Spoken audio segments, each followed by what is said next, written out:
How to log out of Notion.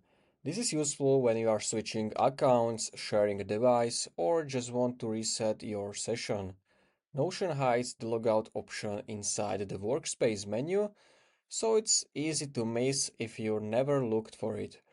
So let me show you where to find it. So if you are using desktop app of the Notion, you want to click on your workspace in top left corner and simply you will click on logout, and then you just want to confirm it, and this is going to log out you from the account. But keep in mind you need to log in again, so you have to add credentials, or if you are signing with the Google account, just have to log in again after that. All right, now let's say you are using browser version of the Notion, so it's really same. You just have to go to your workspace and then click on logout, and this is going to log you out from your account, and then you can switch your accounts or do whatever you want. So this was a quick video. If you found this video helpful, consider subscribing for more tutorials like this one.